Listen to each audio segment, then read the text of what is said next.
실제 현장에 나와 보면요,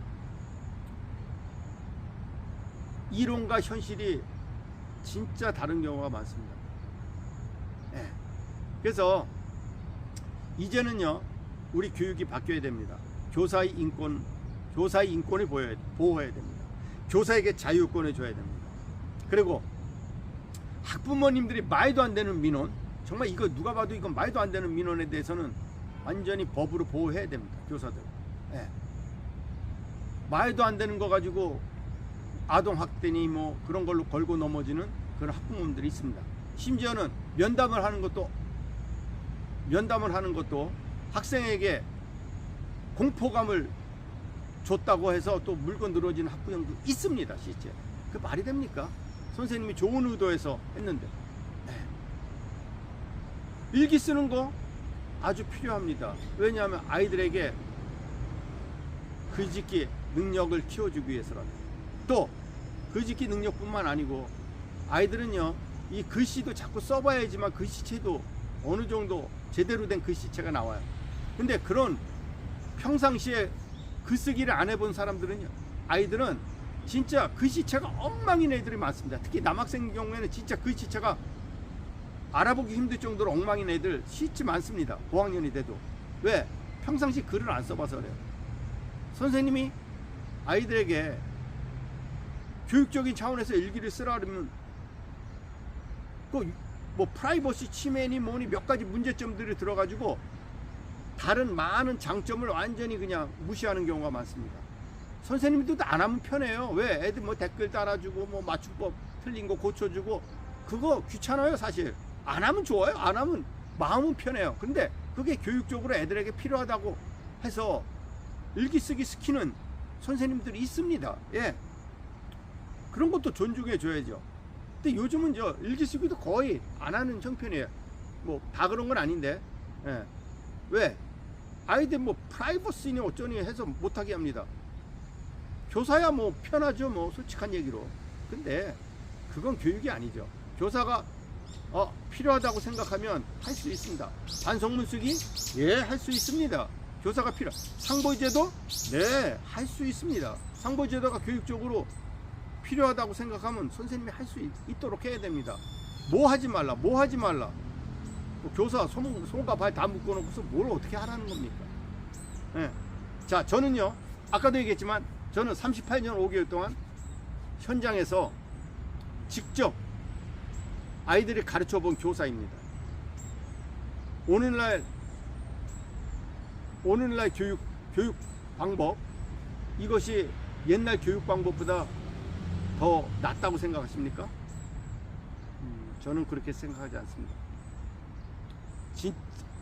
이제 학교 공교육이 여기저기서 무너지고 있습니다. 여기저기서 무너지고 있고 교사들은 한마디로 좌절하고 있습니다. 좌절감에 빠져서 교직을 빨리 탈출하고 싶어요. 교직을 빨리 탈출하고 싶어 한다 이거죠. 그게 현실입니다. 유능하고 인품이 훌륭한 선생님들이 다 떠나면, 너도 나도 떠나면 교육은 붕괴되게 되어 있습니다. 교육이 붕괴되면 나라의 모든 질서가 붕괴되고 결국은 그 나라는 희망이 없습니다. 우리나라가 지금 그 단계까지 와 있습니다. 사실 누구를 위한 교육이에요 이게? 네?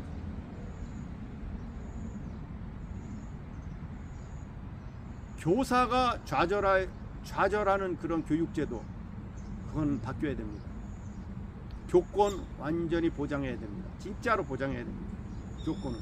그리고 그렇다고 해서 우리 교사들이 옛날에 그 문제 많은 교사들이 있었습니다. 그건 뭐 인정합니다. 예, 옛날에 교사들 문제 많았어요, 실제. 예, 너무 감정을 섞어서 아이들 너무 많이 때리고, 우리 때도 중고등학교 때, 초등학교 때 많이 맞았습니다. 선생님한테 정말 많이 맞았어요. 좀 잘못하면, 물론 잘못 없는데 맞았던 건 아니에요. 물론 좀 잘못하면 사실 맞았습니다. 아주 무질서한 행동하면 정말 엄청 맞았습니다. 근데 그렇다고 해서 뭐 옛날로 돌아가라는 건 아닙니다. 예, 옛날 방법도 분명히 문제가 있습니다. 예. 이제는 정말 교사들도 그렇게 뭐 막 때리고 무지막지하게 감정을 실어서 체벌하고 그런 선생님 거의 없습니다. 진짜 없습니다. 예. 또 그러면 안 되죠, 교사들이. 그러나 교사들이 학급 질서를 위해서 조금 엄하게 하고 좀 때로는 언성을 높일 수도 있습니다. 또 아이들에게 어떤 징벌을 가하고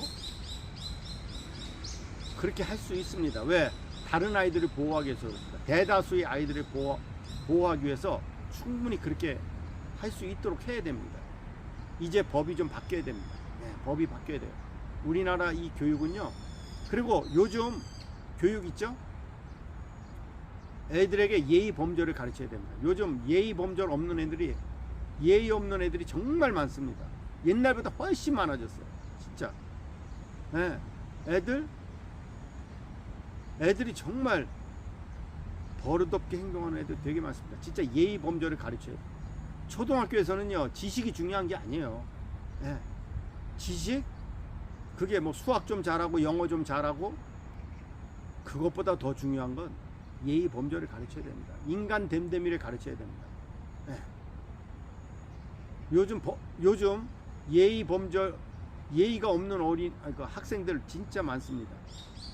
그런 애들이 크면요, 정말 버릇없는 학생이 될 수밖에 없어요, 사람이. 그래가지고는 나라에 희망이 없습니다. 네. 예의 범절 가르쳐야 됩니다.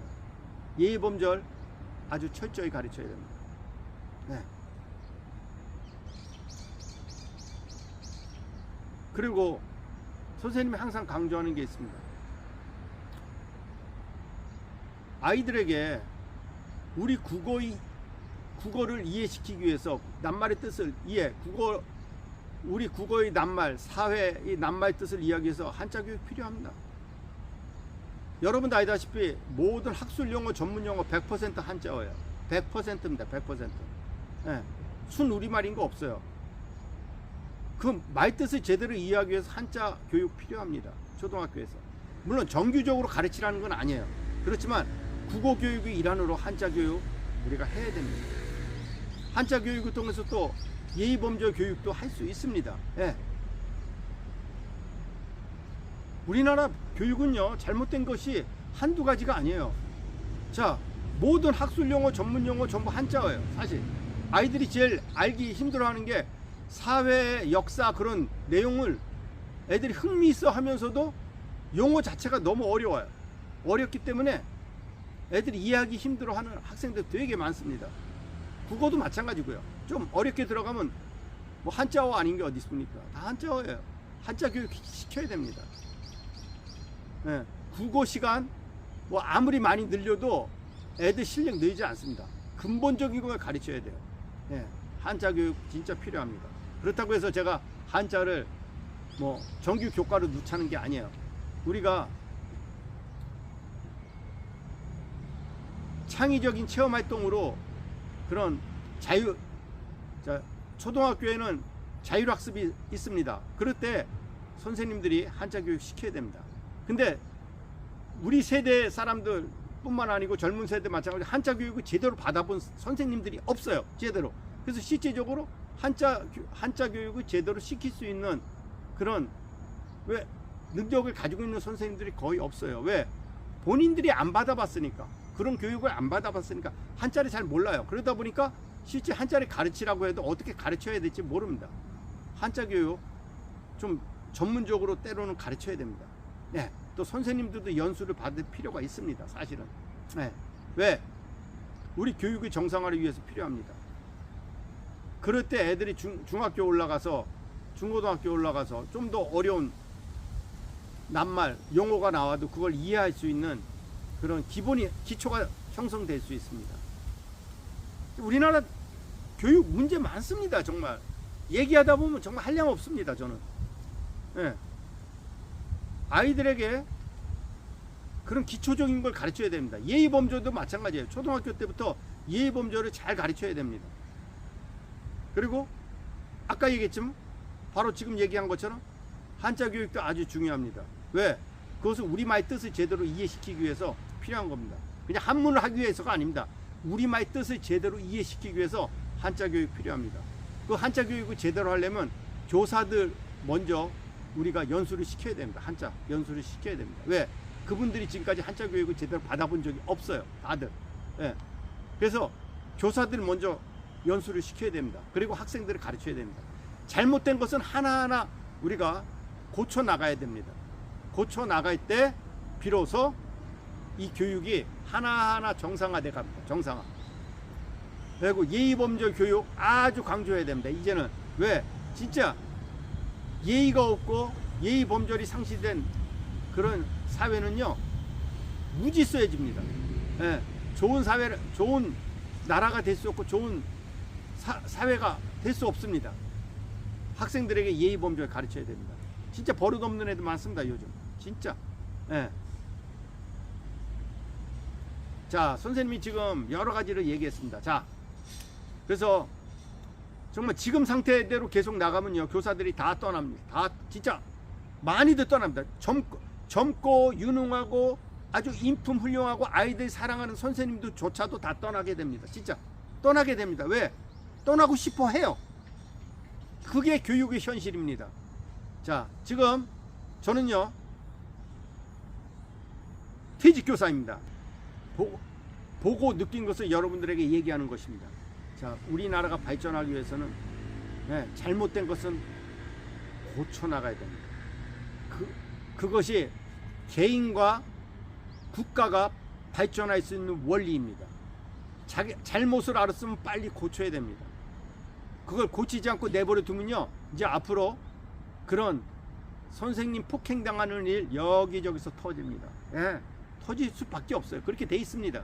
또 선생님들이 좌절해 가지고 심지어는 이렇게 자살하는 사례도 여기저기서 터질 수 있습니다. 또 선생님들이 너도 나도 못해 먹겠다 하고 교직을 떠나는 사람이 아주 많아질 겁니다. 예, 이제 이런 상태 계속 이대로 방치하다가는요 우리 교육 무너집니다. 교육이 무너지면 나라의 근본이 무너지기 때문에 우리나라는 희망이 없습니다. 잘못된 거 빨리 고치십시오. 그것이 개인과 국가가 발전할 수 있는 원리입니다. 자, 선생님이 오늘 밖에 나와서 선생님이 하고 싶은 거 얘기를 몇 가지 했습니다. 네. 우리 교육 분명히 바뀌어야 됩니다. 우리 교육이 바뀌어야 됩니다. 지금 바뀌지 않고서는요 이제 우리나라 사실 희망이 없습니다. 희망이 없어요. 정말 희망이 없습니다. 네. 선생님들 좌절하게 하지 마세요. 선생님들 좌절하게 하지 마세요. 선생님들 좌절하면 교직 떠납니다. 너도 나도 떠납니다. 네. 선생님들 솔직히 이런 얘기 하더라고요. 옛날에는 선생님들이 힘들어도 그 연금이 좋잖아요. 네. 퇴직하고서 그 연금이 괜찮았기 때문에 교사, 공무원, 군인, 박봉에도 불구하고 그냥 참고 견뎠습니다. 이제 앞으로는 연금 혜택도 확 줄어든다 그럽니다. 그러니까 젊은 애들이 뭐야? 한 10년 동안은 봉급이 너무 작아. 그리고 또 앞으로 퇴직해도 우리는 연금이 뭐 지금 현재 반도 안 될 것 같아. 그래가지고 이거 메리트가 없어 하고요. 그냥 지금 그만두는 사례가 진짜 많아졌어요. 예. 자, 교사가 유능하고 인품이 훌륭한 분들이 자꾸 떠나면 교직은 황폐해야 됩니다. 자, 이제 조치를 취하시기 바랍니다. 예. 저처럼 퇴직한 교사들, 경험이 풍부한 교사들의 말을 들으십시오. 예. 들으셔야 됩니다. 이대로 방치해서는 절대 안 됩니다. 더 이상 학교 교육, 공교육이 붕괴되지 않도록 하시기 바랍니다. 지금 빨리 고치셔야 됩니다. 자, 그럼 또 다음 시간에 뵙도록 하겠습니다. Bye bye. See you next time.